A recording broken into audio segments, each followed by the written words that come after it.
zaka iya bada ranka domin kasarka? Can you die for Nigeria? Ba dan bayar ba. Me Najeriya ta min da zan sadaukar da rayuwa na? Ba zan iya bayarwa ba. Tambayar da zamu yi yau kenan. Sunana Ɗanladi Suleiman Zulum. Lalle zan iya. Amma sai shugabanninmu suna adalci. Suna abubuwan da ya kamata. Zan iya mutuwa Najeriya insha Allah. Amma a yanayin da ake ciki yanzu, zaka iya mutuwa wa Najeriya? Ba zan mutu ba gaskiya. Ba zan iya ba yanzu hakan nan. Dalili na ba adalci shine kawai. Yanayin gwamnanmu da kamar saman ma haka take, zan iya mutuwan ma. Gaskiya ba dan iya ba. Me yasa kasar ka? Ina da dalili. Me dalilin ka? Ba damu da ni ba. Waye ne bai damu da kai ba? Gwamnati ba su damu da mu ba. Ba ta damu da halin da muke ciki ba. Shine kawai dalili na. To amma in kana yin taken Najeriya, a pledge to Nigeria, ka riga ka rantsa cewa zaka mutu. Na rantsuwan nan na karya. Ka karya rantsuwa? Na karya. So yanzu kai A rashin sani ne nayi kuma yanzu ba zan sake yi ba. ba za ka bada ranka wa Ba Najeriya? dan bayar ba. Zan iya gaskiya, ni civil servant ne, zan iya because I love my country. Ina son kasata. Duk wani problem da ya faru, insha Allah there is solution to the problem. We pray for our leaders. Insha Allah one day things will be okay by the grace of God.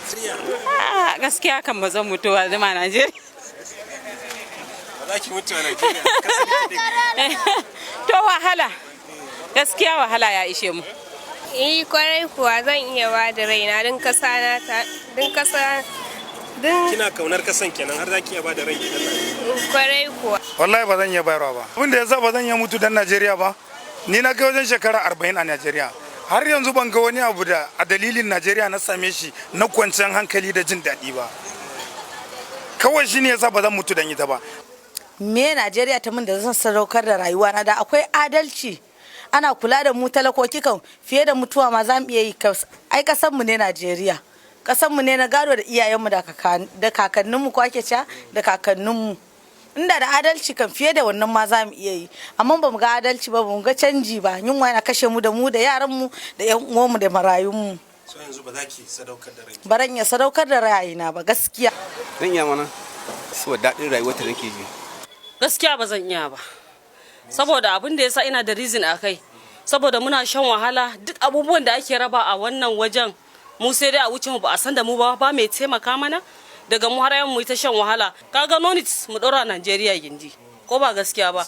Yawa bara mai sarka wa rayuwar mu Najeriya ba.